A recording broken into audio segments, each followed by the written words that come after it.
በፋኖ ኃይሎችና በአገዛዝ ጦር መካከል የሚካሄዱ ውጊያዎች አድማሳቸውን እያሰፉ አዳዲስ የውጊያ ግንባሮች ተፈጥረዋል። በወሎ ቤት አማራና ጎጃም ሁለት ተጨማሪ ከተሞች በፋኖ ኃይሎች ቁጥጥር ስር ገብተዋል። የጎንደርና የወሎ ቤት አማራ ቀጠና ፋኖች በዳውንት ኩርባ ከተማ የጋራ ዘመቻ በማድረግ ወደ ከተማዋ ዘልቀው ገብተዋል። በዚህ አውደ ውጊያ አንድ የአገዛዙ መስመራዊ መኮንን ቆስሎ ሆስፒታል መግባቱ ተሰምተዋል። አፍላ የውጊያ መረጃ ነው። ቀጥታ ከግንባር ተሰሙታላችሁ።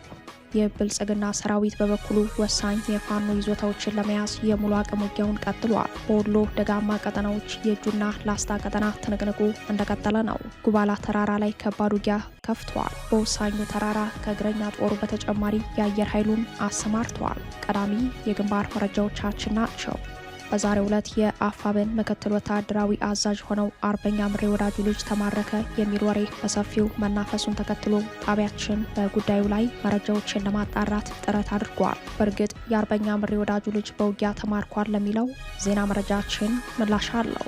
የጄኔራሉ ስልጣን በተራዘመበት ዕለት ብልጽግና ጦሩ አዲስ በተሰማራበት የሰሜን ግንባር በኩል በተጠንቀቅ እንዲቆም ትዕዛዝ ማስተላለፉ ተሰምተዋል። ትዕዛዙ ተፈጻሚ የሚሆነው ህወሓት የጄኔራሉን ስልጣን መራዘም ተቃውሞ ባለመቀበል ከጸና ነው ተብሏል። ይህም የጦርነቱን የመጨረሻ ሰዓት አመላክቷል። የኢራን አሜሪካ እስራኤል ጦርነት 39ኛው ቀን ላይ በተኩስ አቁም ገደብ ቆመዋል። የኢራን ትግል ወደ ህዝባዊ ማዕበል መቀየሩን ተከትሎ የተኩስ አቁም መደረጉ አነጋጋሪ ሆኗል። በጉዳዩ ላይ ሶስቱም ተፋላሚዎች መግለጫ አውጥተዋል። እስራኤል በሌላ አቅጣጫ ያልተጠበቀ አቋም ይዛ ብቅ ማለቷ ታውቋል። ሌላኛው አነጋጋሪ ክስተት የተኩስ አቁም ስምምነቱ ሳይቆይ ኢራን በእስራኤል ላይ መጠነ ሰፊ የሚሳኤል ጥቃት መሰንዘሯ ነው። ለሰዓቱ የመረጥንላችሁ ዜና ትንታኔያችን ነው። ሰላም ጤና ስጥልን ውድ የጣና ቲቪ ተከታታይ ቤተሰቦቻችን፣ አብራችሁን ስትቆዩ እነዚህንና ሌሎች ዝርዝር መረጃዎችን ታደምጣላችሁ። የጣቢያችን የሰዓቱ ዜና መረጃና ዜና ትንታኔዎቻችን እንሆ ተጀምረዋል። እስከ መጨረሻው አብራችሁ እንድትቆዩ አክብሮታዊ ግብዣችን ነው።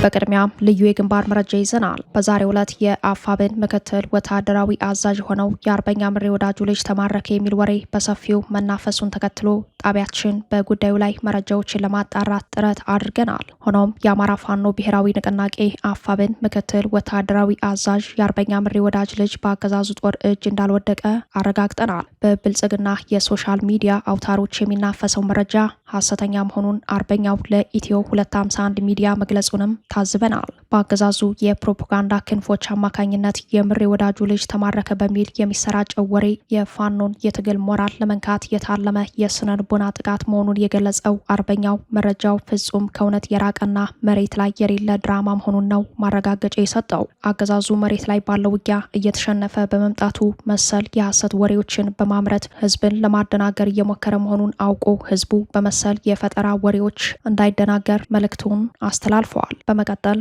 ወደ ዕለቱ ዝርዝር መረጃዎቻችን እናመራለን። የፋኖ ኃይሎች ተጨማሪ ከተማ ተቆጣጠሩ።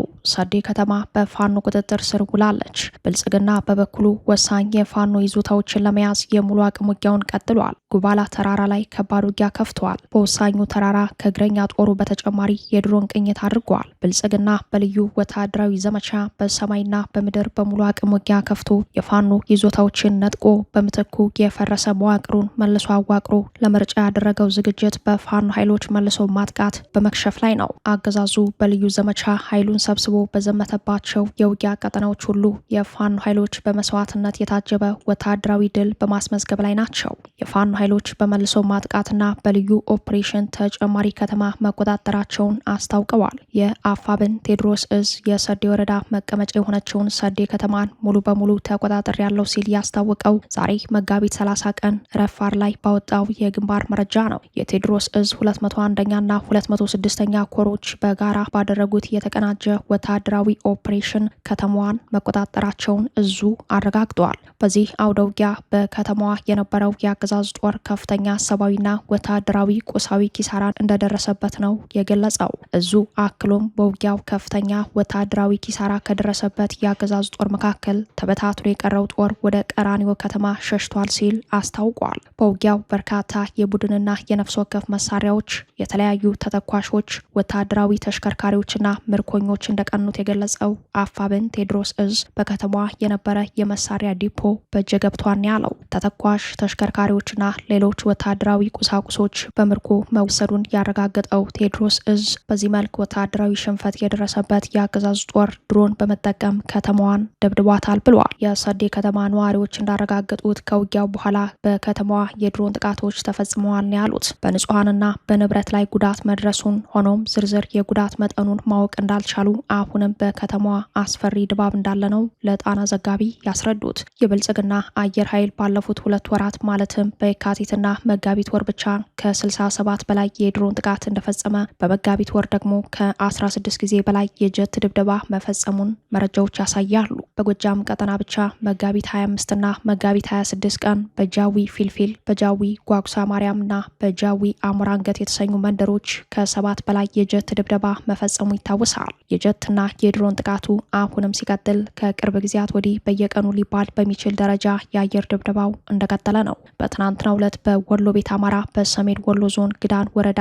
አስቄት በተባለ ቦታ የድሮን ጥቃት ተፈጽመዋል። በተመሳሳይ በላስታ ወረዳ በአየርና በእግረኛ የታገዘ ውጊያ መካሄዱን ተከትሎ የፋኖ ኃይሎች ወሳኝ ወታደራዊ ይዞታ በሆነው ጉብላ ተራራ የድሮን ቅኝት ተደርጓል። በኩል መስክ በመኪና መድኃኔዓለም ጉባላ ተራራ ከባድ ውጊያ ሲካሄድ አገዛዙ ጉባላ ተራራን ለመቆጣጠር በድሮን ጭምር ዘምተዋል። የእግረኛ ጦር ስምሪቱም ተጠናክሯል። በዚሁ የወሎ ቤት አማራ የእጁና የላስታ ቀጠናዎችም ውጊያው ተጠናክሮ እንደቀጠለ መሆኑን ሰምተናል። በተለይም ጉባላ ተራራ ዙሪያ ትንቅንቁ ከብዷን የተባለው። በሌላ መረጃም የፋኖ ኃይሎች በዳውንት ወረዳ ኩርባ ከተማ አቅራቢያ ለ2 ቀናት ባደረጉት ማጥቃት በመጨረሻም ከተማዋን ዛሬ ማለዳ ሙሉ በሙሉ መቆጣጠራቸው ተሰምተዋል። በኩርባ ዳውንት ቀጠና በዙ 23 የታገዘ ውጊያ ያካሄደው የአገዛዙ ጦር ዛሬ ማለዳ 2 ሰዓት ተኩል ላይ ከተማዋን ሙሉ በሙሉ ለፋኖ ኃይሎች አስረክቦ መሸሸቱ ነው የታወቀው። ባለፈው ንፋስ መውጫ ላይ የጋራ ዘመቻ ያደረጉት የጎንደርና የወሎ ቤት አማራ ቀጠና ፋኖች በተመሳሳይ በዳውንት ኩርባ ከተማ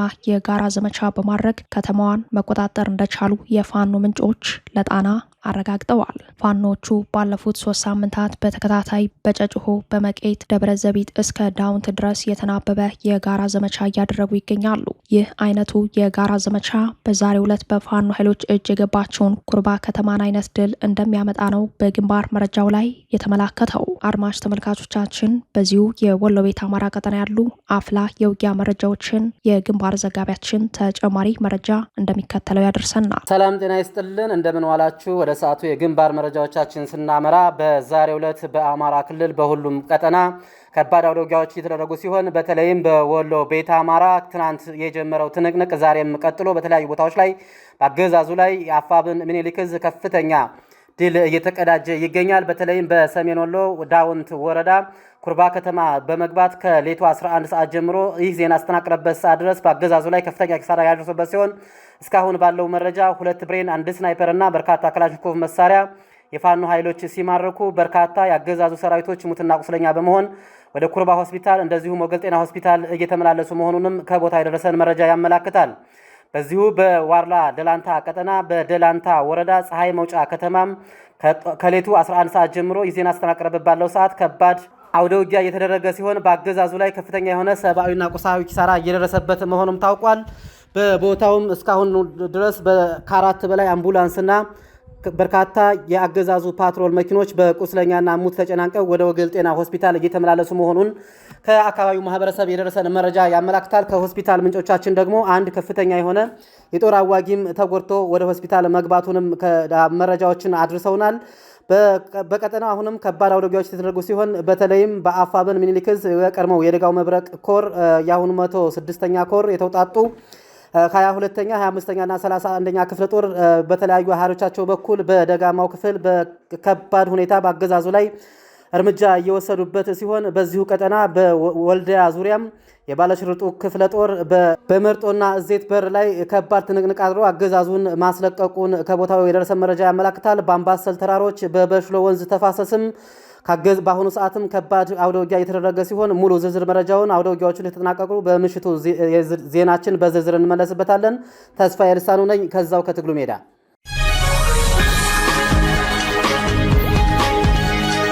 የጀኔራሉ ስልጣን በተራዘመበት ዕለት ብልጽግና ጦሩ አዲስ በተሰማራበት የሰሜን ግንባር በኩል በተጠንቀቅ እንዲቆም ትዕዛዝ ማስተላለፉ ተሰምተዋል። ትዕዛዙ ተፈጻሚ የሚሆነው ህወሓት የጀኔራሉን ስልጣን መራዘም ተቃውሞ ባለመቀበል ከጸና ነው ተብሏል። ይህም የጦርነቱን የመጨረሻ ሰዓት አመላክተዋል። የትግራይ ክልል ጊዜያዊ አስተዳደር ፕሬዝዳንት ጀነራል ታደሰ ወረደ ስልጣን ለአንድ ዓመት መራዘሙን ተከትሎ አዲስ ወታደራዊ ውጥረት ተፈጥሯል። ወትሮም በቋፍ ላይ የነበረው የህወሓትና የብልጽግና ወታደራዊ ፍጥጫ አሁን ወደ ለየለት ግጭት ሊያመራ የመጨረሻው መጀመሪያ ላይ ደርሰዋል። የብልጽግናው አለቃ አብይ አህመድ የመጀመሪያውን ጥይት ህወሓት እንዲተኩስ ለማድረግ በሚያስችላቸው ስሌት ተራምደው ጀነራሉን በዚያው በህወሓቶች ውስብስብ ሜዳ ላይ ተፋላሚ ሆነው እንዲቀጥሉ በመወሰን አዲሱ የስልጣን ዘመን ከነገ ሚያዝያ 1 ቀን 2018 ጀምሮ ለቀጣዮቹ 6 ወራት በይፋ የሚጸና ይሆናል ተብሏል። ሆኖም ህወሓት የጀኔራሉ ስልጣን እንደማይጸና የወሰነው ቀደም ብሎ ነው። በስውር ካውንስሉ በኩል የራሱን ፕሬዝዳንት አቶ አማኑኤል አሰፋን አድርጎ የመደበው ህወሓት ጀኔራል ታደሰን እንደማይቀበላቸው ታውቋል። ይህን ከግምት ውስጥ ያስገባው ብልጽግና በሰሜን ግንባር ያለው ጦሩ በተጠንቀቅ እንዲቆም አዟል። ብልጽግና ለጦሩ ትዕዛዝ የሰጠው ህወሓት ጀኔራሉን ባለመቀበል ከጸና ቀጥሎ ለሚወስደው እርምጃ ዝግጁ እንዲሆን የሚል መሆኑን ለጉዳዩ የቀረቡ ወታደራዊ ምንጮች ጠቁመዋል። ብልጽግና በሰሜን አቅጣጫ ጦሩን በ6 ግንባር ማስጠጋቱ ይታወሳል። ከ6ቱ ግንባሮች መካከል 4ቱ በአማራ ግዛት ላይ ይገኛሉ። ቀዳሚው ትዕዛዝ የተሰጠው በአማራ ግዛት ለሚገኘው ጦሩ ነው። በራያ አላማጣ በህወሓት ወረራ ተይዘው በሚገኙ ራያ አላማጣ ከተማ፣ ራያ ባላና አካባቢው የተውጣጡ ሚሊሻዎች በሰሜን ወሎ ጃራ ሰልጥነው ዝግጁ ከሆኑ በኋላ መከላከያ የራያ አላማጣ ወረዳዎችን ለህወሓት አስረክቦ ሲወጣ ወጥተው እንደነበር ይታወሳል። እነኚህ ሚሊሻ ኃይሎች ጊዜያዊ ወታደራዊ ካምፓቸው በራያ ቆቦ ላስታ መገንጠያ ይገኛል። በዚህ ጊዜያዊ ካምፕ የተገኙት የብልጽግና ወታደራዊና የሲቪል ባለስልጣናት አዲስ ትዕዛዝ መስጠታቸው በወታደራዊ መረጃው ላይ ተመላክተዋል። ትዕዛዙ ህወሓት አካባቢውን እንዲለቅ በሚደረገው ዘመቻ ራሳቸውን ዝግጁ እንዲያደርጉ ያሳስባል። በጃራ ወታደራዊ ስልጠና ወስደው በራያ ቆቦ ላስታ መገንጠያ ተብሎ በሚጠራ ቦታ ጊዜያዊ ካምፕ ይዘው ከሚገኙት ሚሊሻዎች በተጨማሪ በዚያ ዋጃ አቅራቢያና ጮቢ በር አካባቢ የሚገኘው መከላከያም ለቀጣዩ ዘመቻ በተጠንቀቅ እንዲቆም ትዕዛዝ ተሰጥቶታል። ትዕዛዙ በቀጥታ የሚፈጸመው ህወሓት ጀኔራል ታደሰን አልቀበልም ብሎ ወደ ግጭት የሚያመራ ከሆነ ነው ተብሏል። በብልጽግና በኩል ከወታደራዊ እርምጃው የሚቀድመው እርምጃ ግን በጀት መከልከል ሊሆን እንደሚችል በመረጃው ላይ ተመላክተዋል። ህወሓት በበኩሉ በትግራይ የሚገኙ የከተማና የወረዳ ምክር ቤቶችን አስቸኳይ ስብሰባ በመጥራት የፕሪቶሪያ የሰላም ስምምነት በመጣሱ የትግራይ ጊዜያዊ አስተዳደር ፈርሶ ከጦርነቱ በፊት በምርጫ የተመረጠው ህጋዊ የሆነ መንግስት ይመለስ የሚል ውሳኔ እያስወሰነ እንደሚገኝ ተሰምተዋል። በትናንትናው ዕለት ብቻ የአድዋና የአብይ አዲ ከተማ መስተዳድሮች በህወሓት ጽህፈት ቤት የቀረበውን ውሳኔ ተቀብለው ይሁንታ ሰጥተውታል። ይህ የውሳኔ መንገድ በሌሎች የትግራይ ከተሞችና የወረዳ ምክር ቤቶች በሚቀጥሉት ቀናት የሚቀጥል ከሆነ ግጭት እንደሚፈጠር ተጠባቂ ሆኗል። ጀኔራል ታደሰ ወረደ ወደ መቀሌ ሲመለሱ በላያቸው ላይ ሌላ መንግስት ህወሓት ሊሰይም ይችላል የሚለው የስጋት ትንተና ከፍ ብሎ በመታየት ላይ ይገኛል።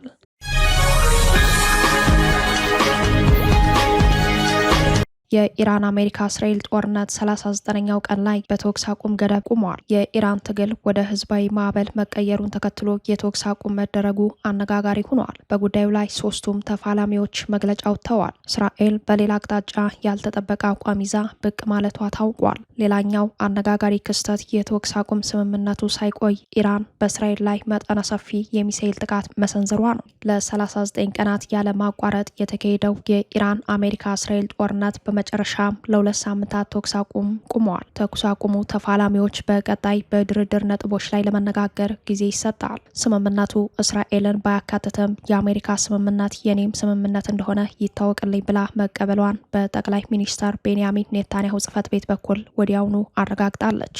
አሜሪካና እስራኤል በኢራን ላይ የከፈቱትን የ39ኛ ቀናት የተቀናጀ ጦርነት ሲያቆሙ፣ በሌላ አቅጣጫ ኢራን በጉልበት ዘግታ የነበረውን የሆርሙዝን የነዳጅና ሸቀጦች መተላለፊያ መስመር የምትከፍት መሆኗን አስታውቃለች። በቀጣይም ተፋላሚዎቹ በልዩነት ነጥቦቻቸው ላይ በጠረጴዛ ዙሪያ ይደራደራሉ ተብሏል። ኢራንን ደጋግሞ ይዛቱባት ፕሬዚዳንት ዶናልድ ትራምፕ የኢራንን 10 የድርድር ነጥቦች መቀበላቸውን አረጋግጠዋል። በማደራደሩ በኩል የኢራን ጎረቤት ፓኪስታን የአንበሳው የአንበሳውን ድርሻ ተወጣለች። የተኩስ አቁም ስምምነቱን በቀዳሚነት ይፋ ያደረገችው ፓኪስታን መሆኗም ትኩረት ሳቢ ሆኗል። ተፋላሚዎቹ በቀጣዮቹ 2 ሳምንታት ውስጥ በምን ጉዳይ እንደሚደራደሩ ለጊዜው አልታወቀም። እንዲያም ሆኖ የድርድሩ ጉዳይ ቀድሞም የሚታወቅ ነው። አሜሪካ ኢራን ለኒውክሌር መሳሪያ ግብዓትነት ያበለጸገችውን ዩራኒየም እንድታስረክብ ፍላጎት አላት። ኢራን በበኩሏ ይህን የአሜሪካ ፍላጎት በጽኑ ተቃውማለች።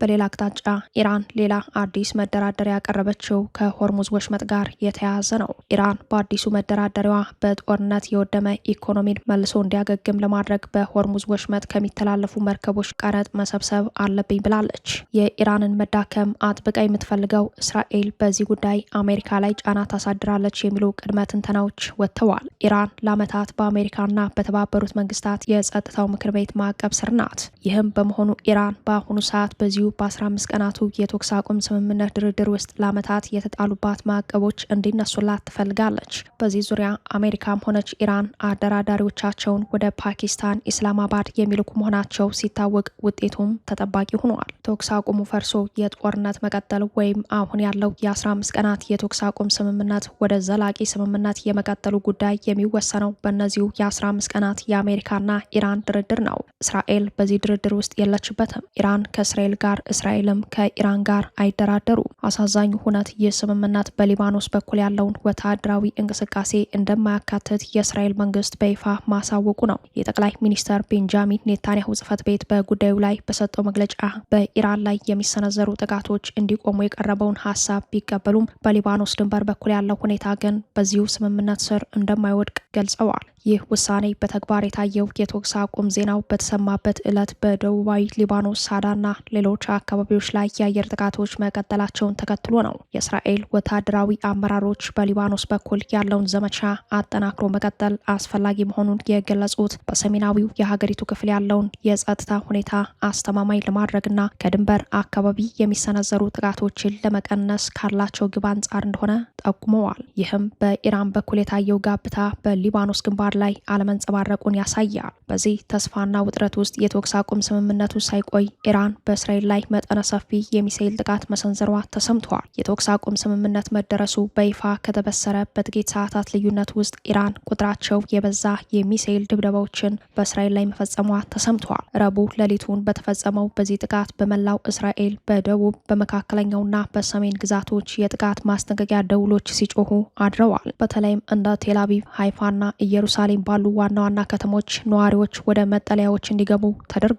የማገን ዴቪድ አዶም የጤና ተቋም እንደገለጸው በደቡባዊ እስራኤል በሚገኘው ቴልሼባ በተባለች የቤዶይን ከተማ 4 ሰዎች ቀላል የመቁሰል አደጋ ደርሶባቸዋል። በተጨማሪም 15 ሰዎች በጥቃቱ ምክንያት ለከፍተኛ ድንጋጤና ጭንቀት መዳረጋቸው ተረጋግጧል። የሚሳኤል ፍንጣሪዎች በሀገሪቱ መካከለኛውና ሰሜናዊ ክፍሎች በ3 ቦታዎች ላይ መውደቃቸው ተመዝግቧል። በሻሮን አካባቢ የሚሳኤል ስብርባሪዎች መውደቃቸውን ተከትሎ ፖሊስና የቦምብ ባለሙያዎች አካባቢውን በማጣራት ላይ ይገኛሉ። በኔጌቭ በረሃም በሚሳኤል መቃወሚያዎች የተመቱ የኢራን ሚሳኤሎች ስብርባሪዎች በንብረት ላይ ጉዳት አድርሰዋል። የእስራኤል የድንበር ፖሊስና የጸጥታ ኃይሎች ዛሬ ዕለተ ረቡዕ ከንጋት ጀምሮ በየአካባቢው ተሰማርተው የደህንነት ፍተሻ እያደረጉ ይገኛሉ ተብሏል። ስምምነቱ የአሜሪካና ኢራን ብቻ መሆኑ በሊባኖስ የእስራኤል ጥቃት መቀጠሉ የዛሬው የኢራን እርምጃ ተደማምረው ስምምነቱን አደጋ ላይ እንዳይጥሉ ተሰግተዋል። ዓለም አቀፉ ማህበረሰብ በቀጣይ ሰዓታት እስራኤል የምትሰጠውን ምላሽ በጉጉትና በስጋት እየጠበቀ ይገኛል። ምናልባትም ይህ ዜና አየር ላይ በሚውልበት ሰዓት ሁኔታዎች ሊቀየሩ ይችላል። የሆነው ሆኖ በኢራን ሰማይ ስር የታየው ህዝባዊ ማዕበልና የዜጎች ቁርጠኝነት እንዲሁም ብሔራዊ ትግል በዲፕሎማሲው መስክ ውጤት በማምጣቱ ከፍተኛ አድናቆትን አስተናግዷል። ምንም እንኳን የኢራን እስላማዊ አብዮታዊ ኃይል በመካከለኛው ምስራቅ በቀይ ባህርና በምስራቅ አፍሪካ ቀጠናዎች ከሺዓ እስልምና ውጭ ያሉ ጽንፈኛ ኃይሎችን በመደገፍ የሚታወቅ የደህንነት ስጋት የሆነ አገዛዝ ቢሆንም የዶናልድ ትራምፕን ራቁቱን የቆመ ኢምፔሪያሊዝም ለመመከት የተጓዘበት ርቀት ከራሱ ከአገዛዙ ይልቅ የኢራንን ህዝብ ጥንካሬ ያሳየ ሆኖ በታሪክ ፊት ተመዝግቧል። በአንጻሩ አሜሪካ ከሁለተኛው የዓለም ጦርነት በኋላ ይዛው የዘለቀችው የልዕለ ኃያልነት መድረክ በባለ ብዙ ዋልታ የሚተካበት ሌላኛው ምዕራፍ ሙሉ በሙሉ ለመከፈቱ ያለፉት 39 የጦርነት ቀናት ማሳያ ሆነዋል። የደህንነት ጥበቃውን ለአሜሪካ ሰጥተው የከረሙት አውሮፓውያኑም ከጥልቅ እንቅልፋቸው ነቅተው ሁኔታዎችን በገለልተኝነት ለማየት መሞከራቸው የጦርነቱ ሌላኛው አዲስ ግኝት ነው። ከሁሉ በላይ በመካከለኛው ምስራቅ በዋናነት በባህረ ሰላጤው ሀገራት ያሉ የአሜሪካ የጦር ሰፈሮች አረብ ሀገራቱን ሲጠብቁ ኖሩ የሚለው ብያኔ በአረብ ሀገራቱ ሲጠበቁ ኖሩ ወደሚል የስላቅ ግምገማ የተሻገረበት ሁኔታ መፈጠሩ ለአሜሪካ ብሔራዊ ውርደት ሆኗል የሚል አስተያየት ያላቸው የወታደራዊ ጉዳይ ተንታኞች ኢራን ትልቁ ጥበቧ በውስን አቅም ባለ ግዙፍ ቴክኖሎጂ ባለቤትን የማዳከም የውጊያ ጥበብ መምረጧ ነው ይላሉ። ይህንን የኢራን የጦርነት ስልት ዋር ኦፍ አትሪሽን ሲሉ ይጠሩታል። የስልቱ ብያኔ በትንሽ ወጪ የሀያላን ዘመናዊና ውድ ቴክኖሎጂ መሳሪያዎችን በርካሽ መሳሪያ በመግጠም ለብክነትና ኪሳራ በማጋለጥ ማዳከምን የሚከተል የውጊያ ስልት እንደሆነ ያስረዳሉ። እነሆ ኢራን የ86 ዓመቱ መንፈሳዊ መሪ አያቶላ አሊ ሀሚኒ በእስራኤል አሜሪካ የጋራ ጥቃት መገደላቸውን ተከትሎ ለ40 ቀናት ያወጀችውን ብሔራዊ የሀዘን ቀን ልትጨርስ አንድ ቀን ሲቀራት በ39ኛው ቀን ሀያሏን አሜሪካ በባለ 10 ነጥብ የመደራደሪያ ነጥቧ ተቀባይነት ለ15 ቀናት የተኩስ አቁም ስምምነት ማድረግ ችላለች። ከእስራኤል ጋር ያለው ፍጥጫ ግን ቢያንስ የፍልስጤም ጉዳይ እልባት ሳይሰጠው እንዲሁ በዋዛ የሚቆም አይመስልም።